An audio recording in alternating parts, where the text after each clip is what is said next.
সবাই কেমন আছেন? আশা করি ভালো আছেন। তো আজকে আমাদের কাছে একটা মেশিন নিয়ে আসছে। এটা নাম সম্ভবত ওম মেগা। তো এই মেশিনটির পাওয়ার আসে না, একবারে নতুন মেশিন, খুব বিগ সাইজের মেশিন। যাক, আমরা এখন লাইনটি দেখব। লাইন কিন্তু আমি লাগাইছি, বাট তার কোনো ধরনের রেসপন্স দেখতে পাচ্ছি না।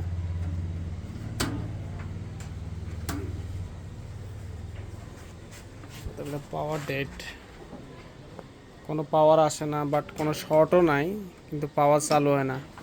যে এটার যে ইন্টারনাল যে পাওয়ারটা, যে 24 থেকে অথবা 26 ভোল্টের একটা বোল্ট থাকে সার্কিটে, এই বোল্টটা চালু হয় নাই। এই বোল্টটা চালু হলে কুলিং ফ্যান চলবো, সামনে ডিসপ্লে আসবো, ফুল সার্কিটটাই চালু করবো ওই ভোল্টেজটা।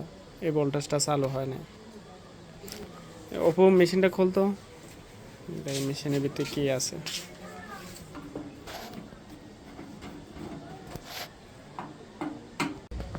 খোল, মেশিনটা নাট খোলা শেষ না, বক্সটা খোল।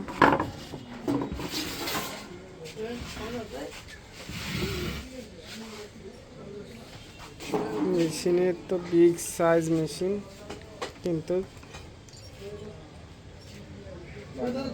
যেটা অনেক বড় মেশিন, বাট কি বলবো, যে এটা মনে হয় পুরোটাই খালি, শুধু বক্সটা বড় করছে। এটি 120 থেকে 150 এম্পিয়ারের মেশিন, লেখি রেখেছে কত, 350 এম্পিয়ার।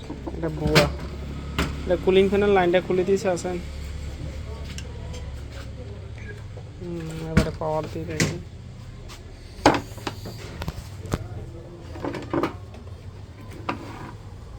এখন করে ক্যাপাসিটার ভোল্টেজ দেখছি না, একটু মাপতো 300 ভোল্ট আছে কিনা দেখছেন। কুলিং ফ্যানের লাইনটা খুলে দেওয়ার মানে হচ্ছে যে আপনার অনেক সময় কুলিং ফ্যান শর্ট থাকে, সেক্ষেত্রে কুলিং ফ্যানের লাইনটা খুলে দিতে একটা কত হয়েছে 317 ভোল্ট। অতএব 317 ভোল্ট ক্যাপাসিটারে আছে, কিন্তু এটা পাওয়ার চালু হয় নাই। তাহলে আমরা এখন পাওয়ার আইসিটা দেখতে হবে। যে পাওয়ার আইসি দেখার আগে আবার দেখতে হবে যে সামনে মানে এই আউট ভোল্টেজে কোনো ধরনের শর্ট আছে কিনা। অনেক সময় ক্যাপাসিটার শর্ট হয়, এনইসি 46 88 দুইটা আইসি আছে, এগুলো শর্ট হয়, এগুলোর কারণেও কিন্তু পাওয়ার উঠবে না। আবার ক্যাপলা পিসি আছে, এগুলো শর্ট হয়।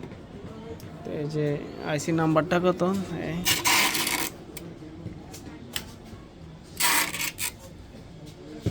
আইসির নাম্বারটা হলো টিএসটি, এটা কত 2205 লাস্ট এ। আচ্ছা যাক, এই আইসিটা সম্ভবত নাই মার্কেটে, কারণ এটা বাংলাদেশে যে যারা আইসি বিক্রি করে তাদের কাছে আমি খোঁজ করছি, আইসিটা পাইনি আমি আগো। যেহেতু এই আইসিটা আছে, আমরা এই আইসিটা মডিফাই করবো। অতএব আপনার এই আইসিটা না থাকলে অনেকে কে আলি সার্কিট বসায় দেয়, মানে এই যে আপনি পাওয়ার কিট যেটাকে বলি আর কি, এই যে এইসব ধরনের যে সার্কিটগুলা, এই সার্কিটগুলোর ভোল্টেজ কোনো স্টেবল না, এগুলো হচ্ছে আনস্টেবল। লোড অনুসারে এগুলোর ভোল্টেজ ওঠানামা করে। অনেক সময় যে এগুলা ফিটিং করলে আপনার এনএসি 46 88 আইসিগুলো বাস্ট হয়ে যায়। আবার অনেকে এগুলা ফিটিং করে, এগুলো যে এগুলো হবে না, অ্যাকুরেট হবে না। আরও একটা আছে 5 তারের, 5 তারের যেটা আছে এটা দিয়ে ওটা অত ভালো কাজ করে না। এটার জন্য পারফেক্ট হচ্ছে যে এই ধরনের চোপার দিয়ে এই বোর্ডের মধ্যে মডিফাই করা যায়। আপনি এরকম সহজ পদ্ধতি যে মালগুলো অ্যাভেলেবেল আছে, এরকম একটা সার্কিট থেকে ওইটার ডায়োগ্রামটা কপি করি এটার মধ্যে করে দিতে পারেন, সেম সিস্টেম। এটার মধ্যে সবচেয়ে ভালো হবে আপনার এই 6836 একটা আইসি আছে, ওই আইসিটা দিয়ে যদি করি তাহলে সবচেয়ে ভালো হবে। ওই ডিজাইনটা থেকে এটা আমরা কপি করে এটা করে আপনাদেরকে দেখাবো যে এটা খুব সহজে করা যায়। এমনি বাইরে যে আপনার পাওয়ার বোর্ডগুলা, অনেকে আবার এই পুরাতন একটা পাওয়ার বোর্ড আছে ওইটাও ব্যবহার করে, যেমন এরকম পাওয়ার বোর্ড।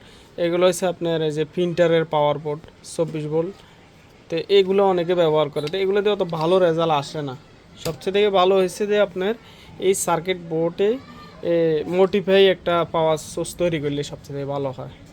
তো আমি আপনাদেরকে ওই মোটিফাই করে এটা পাওয়ার সোর্সটা তৈরি করে আপনার দেখাবো অবশ্যই। এটা অনেক লম্বা ভিডিও হতে পারে, এরপর চেষ্টা করবো এটা শর্ট করার জন্য। আমরা যে আইসিটা লাগানো ছিল আগের, যে আপনার 2205 যে আইসিটা, এই আইসিটার পরিবর্তে আমরা আলাদা একটা আইসি লাগাবো, সেটা হচ্ছে 6834 আইসি। ওটা দিয়ে এটার পাওয়ার সাপ্লাইটা দাঁড়া করাবো। সেক্ষেত্রে আমাকে কিছু ড্রয়িংগত কিছু পরিবর্তন আনতে হবে। এই যে এই জায়গায় আমি এই যে এটা এই ক্যাপলা পিসির মধ্যে গেছে একটা পিন, আউট পিনটা এই জায়গায় আছে, ইনপুট পিনটা এই জায়গায় আছে। তো এখন আমি এই ইনপুট পিন মানে নেগেটিভ ইনপুট পিন ক্যাপলা পিসির মধ্যে যাইব, যে এটা আমি ওই যে নেগেটিভের সাথে এই জায়গায় 2 পিনে নেগেটিভ আছে, এই দুই পিনের যে কোনো এক পিনের সাথে এখান থেকে তার নিই, এটা আমি লাগাই দেবো। আশা করি ডিজাইনটা খুব সুন্দর হয়ে যাবে। আর একটা জিনিস আছে, এই যে সপারটাও কিন্তু চেঞ্জ করতে হয়েছে, কারণ এই সপারটার মধ্যে আইসি যে চালু করার মতন যে ভোল্টেজটা বাইরে হবে এরকম একটা পিন নাই। এটা একসাথে মানে এক সাইডের মধ্যে 3 পিন করছে। এটা অনেক সময় যা দেখা যায় কিছু কিছু জায়গায় 110 দিয়ে এসব ইয়াগুলা চালানো হয়, মেশিনগুলো চালানো হয়। সে 110 চালানোর জন্য মধ্যখানে একটা লুপ বাইর করছে। তো আমাদের দেশে তো আর 110 নাই।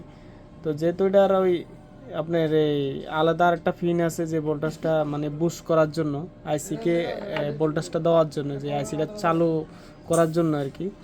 এই আইসির ভোল্টেজটা যেহেতু এই সুপারের নাই, এই জন্য সুপারটাই চেঞ্জ করেছি। তার একটা সুপার দিই সুন্দরভাবে এটা বসায় এখন পিনগুলো করবো।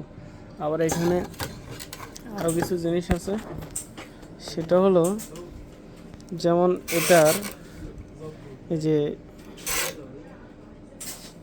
এই পিনটা দিয়ে 300 ভোল্ট ঢুকবো, আবার এই পিন দিয়ে 300 ভোল্ট আউট দেবো। তা আমাদের এখানে হচ্ছে কি 300 ভোল্ট এই জায়গা দিয়ে ঢুকছে আর এই জায়গা দিয়ে আউট হইতে আছে।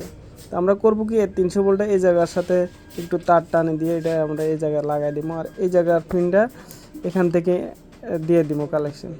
আর এই 2 পিনের মধ্যে এক পিন আমার যে সার্কিটের মানে হট সাইড, যেটা আর কি 300 ভোল্ট নেগেটিভের সাথে এটা অ্যাড হয়ে যাবো এই পিনটা।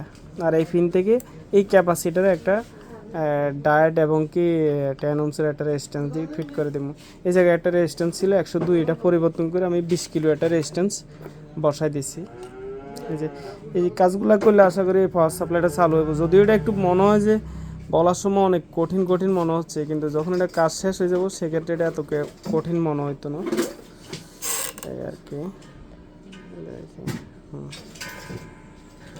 আচ্ছা ঠিক আছে, আমি বাকি কাজ শেষ করে আপনাদেরকে দেখাবো। আমাদের সার্কিটটা ওকে হয়েছে, যে আমরা যে পাওয়ারটা নিয়ে কাজ করছি পাওয়ারটা অবশেষে ওকে হয়েছে। তো পাওয়ারটা ওকে হয়েছে কি না আমি আপনাদেরকে এটার ভোল্টেজটা মাপ দিয়ে দেখাই, যে আউট ভোল্টেজটা চালু হয়েছে কিনা। আউট ভোল্টেজটা দেখার জন্য ধরেন এই জায়গায় আমি প্লাস প্রুফটা রাখি, মিটারে প্লাস প্রুফটা ওইখানে রাখি, আর এই জায়গায় আপনার মাইনাস প্রুফটা রাখলে দেখবেন এই যে আমার এই যে আউটপুট ভোল্টেজ 61 আর 60 এরকম 70 এগুলো আরও বেশি ওঠে, আরও কম ওঠে, সমস্যা নাই। অথবা আমাদের এই সার্কিটটা ওকে হয়ে গেছে। তো এই যে সার্কিটটা এই জায়গায় যে আমি পাওয়ার সোর্সের কাজ করছি, এটা কীভাবে কাজ করলাম, এই বিষয়টা হচ্ছে যে আসলে মূলত হচ্ছে যে এখানে বিশেষ কোনো জ্ঞান দক্ষতা অথবা আপনার গবেষণা এরকম কিছু প্রয়োজন নাই। আমি কিন্তু এখানে নিজের কৃতিত্ব খুব হাইলি দেখাইতে পারি। তা আমি মনে করি যে কি এখানে যারা বুঝবেন, যারা এগুলো একটু ব্রেনিয়ান এ নিয়ে কাজ করেন, তারা এগুলো বুঝতে পারবেন যে আমি কি করছি। আসলে মূলত এই যে পাওয়ার বোর্ডটা আছে এটা আমার একটা খারাপ সার্কিট। তো এই সার্কিট থেকে আমি এই যে চোপারটা এই জায়গা থেকে নিছি, এই জায়গা থেকে এখানে এসডি 6834 একটা আইসি দিয়ে এটা চালু করা হয়। এটা 24 ভোল্ট এই জায়গা দিয়ে আউটপুট করা হয়। তো এখানে যে ডিজাইনটা আছে সেম ডিজাইনটা আমি এই জায়গায় দিয়ে দিছি। এখন আমি যেহেতু আইসি পাইতে আসি না, সেম আইসি পাইতে আসি না, সেই ক্ষেত্রে আমাকে এটা করতে হইতে আছে। আপনি যদি আইসি পান তাহলে এটা করার দরকার নাই, অ্যাভেলেবেল আইসি থাকলে এটা করার দরকার নাই। কিন্তু কিছু কিছু সিচুয়েশনে আমরা এরকম করি, যেহেতু এটা আপনার এই সার্কিটটা ভালো সার্ভিস দেয়। এগুলো কেয়ালি অথবা আপনার যে 5 তার এসটিআর দেখা যায় আউটপুটে কুলিং ফ্যানটা শর্ট হয়েছে, অথবা আপনার এনইসি 4688 আইসি শর্ট হয়েছে, অথবা একটা ক্যাপাসিটার শর্ট হয়েছে, সেক্ষেত্রে দেখা যায় এগুলো বাস্ট হয়ে যায়। আর এই আইসিটার ক্ষেত্রে আপনার আউটে কোনো কিছু শর্ট হলে এটা বন্ধ হয়ে যাব, কিন্তু বাস্ট হইব না।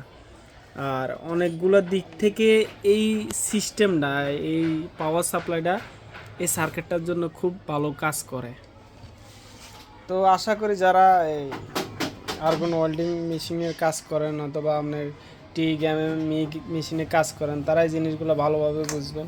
আর আমি কিভাবে কি করলাম এটা তো আপনি ডাইরেক্টলি বলে ফেলছি। তো আমি আরও 2-3টা ডিজাইন আছে, ডিজাইনের পাওয়ার সাপ্লাইগুলা যেটার সাথে যে এটা খুব ভালোভাবে মিলে ওটা ওই সিস্টেমে মুখস্থ কিছু রাখছি, ওই হিসাবে আমি করে নিই আর কি। আপনারাও চাইলে করতে পারেন, কারণ মার্কেটে গিয়ে আপনি 400, 500, 600 টাকা দিয়ে একটা পাওয়ার সাপ্লাই কিনবেন, কিন্তু এটার মতো হবে না। এই যে এটা একটা সার্কিটই আমি দিয়ে দিছি, হয়তো বা একটু তাপ দেখা যাইতেছে, কিন্তু এটা অরিজিনালি হয়েছে। অরিজিনাল আরেকটা পাওয়ার সাপ্লাই থেকে করা হয়েছে, এটা সেম অরিজিনাল হয় নাই আর কি, এই আর কি। তা আমি এটা ফিটিং করে বাকিটা দেখাচ্ছি। আমাদের মেশিনটি কমপ্লিট হয়েছে, আমরা এখন ফিটিং করছি। এই যে এখন জ্বালাই করে দেখবো যে